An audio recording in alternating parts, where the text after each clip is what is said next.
Hi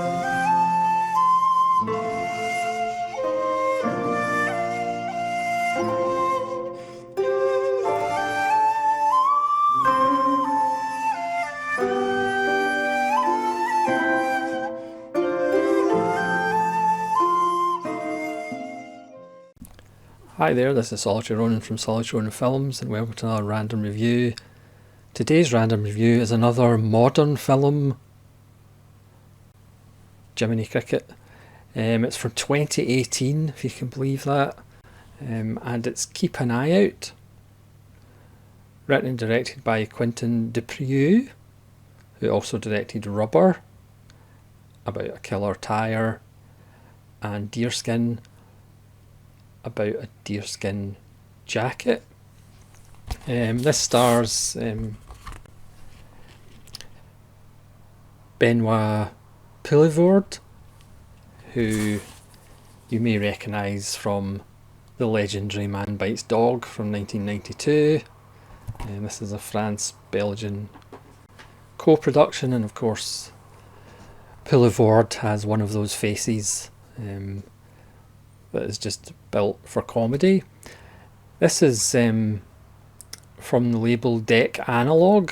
This is number 1, I believe. It's a sister of Vinegar Syndrome, and I blame friend of the channel Chris Mohan, because he in his latest watch list talked about Detention, which is a Taiwanese horror film, which is a lovely little Taiwanese horror film. And this is Deck Analog number 2. Yes, these are numbered. Deck Analog is a lovely little Taiwanese horror film, as I said. So because of Chris, I picked that one up, and then I enjoyed it. So I had a little look at other Deck Analog titles, and lo and behold, they also have Corrida's Air Doll, which I really enjoy. They have a little bit of embossing on the side, and obviously the kind of Vinegar Syndrome hard slip covers, and an alternate cover, special features and the like. These are region A's. So Air Doll is number 5, and I've also ordered another one. So again, this is Chris Mohan's fault. So I ordered Keep an Eye Out, and obviously I have watched it. Now this is a film, like quite a lot of films in my channel, that you're probably either going to like or you're going to absolutely detest.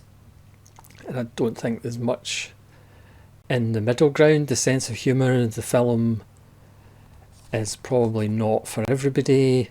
How the film ends is probably not for everybody either. It looks like it's kind of set in the 70s, but there's no specific time. So it's basically a two-hander, 2.5-hander. Benoît Poelvoorde plays a police chief who is interviewing a suspect, because the suspect found a dead man outside his building in a pool of blood, and he is interrogating him, but he has to pop out for a while, and he leaves him in the hands of this character, who's obviously somewhat challenged in the eye department. Obviously, Keep an Eye Out has several different meanings in the film, as we find out. I mean, the start of the film kind of gives you an idea of what kind of film it is. There's an orchestra being conducted in a field out in the countryside, and the conductor is only wearing a pair of Speedos, red Speedos, and once the titles of the film have finished, he then looks and sees people coming to chase him, and we also find out that they're the police, and they chase him across the field, and then we're cut to him in handcuffs in the police station, and this has nothing to do with the plot of the film. The police station itself looks like it was shot in Toronto in the 70s, like Cronenberg films. It's very grey and lifeless and blank. but the actual police office looks like the garage in Christopher Nolan's Batman films, with just a ceiling of lights.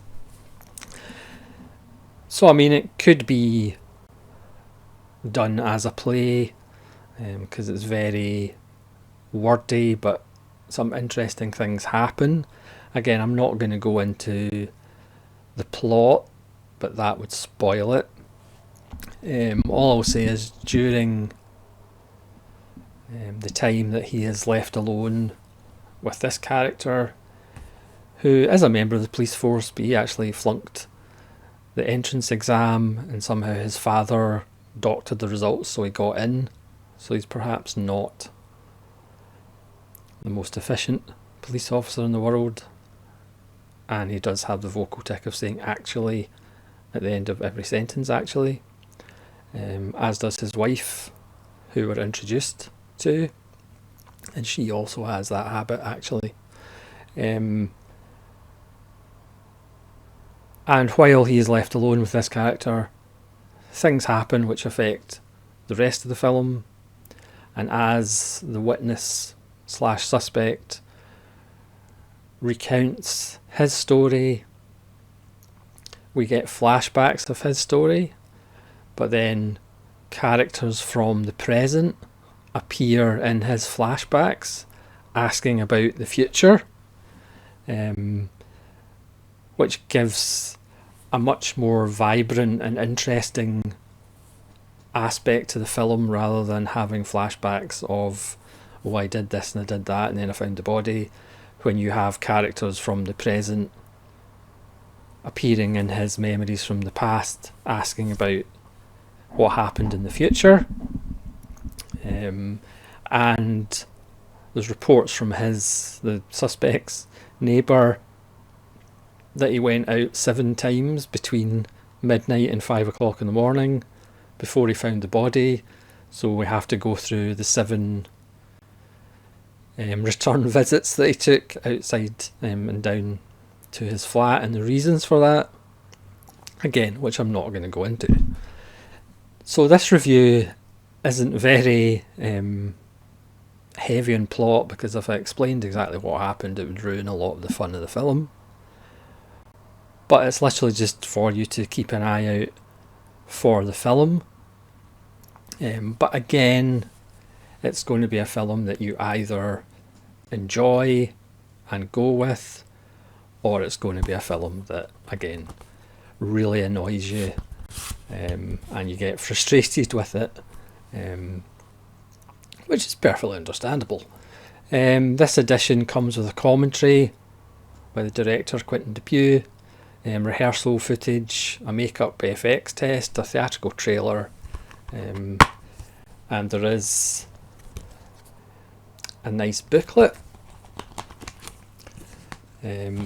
You also get a copy of a letter that features in the film, which is a nice little touch, and you get a nice booklet and the disc, and then you get an idea of the office, and obviously Deck Analog with a little advertisement for their label. So it's a wonderful, quirky little film, and it's great to see Benoît Poelvoorde, who, quite frankly, I haven't seen since Man with White Dog. I just assumed authorities would have caught up with him. But again, he just has a face that's funny by itself, just by him doing normal expressions. He's funny. But again, it is a film that you'll either like or you really won't like.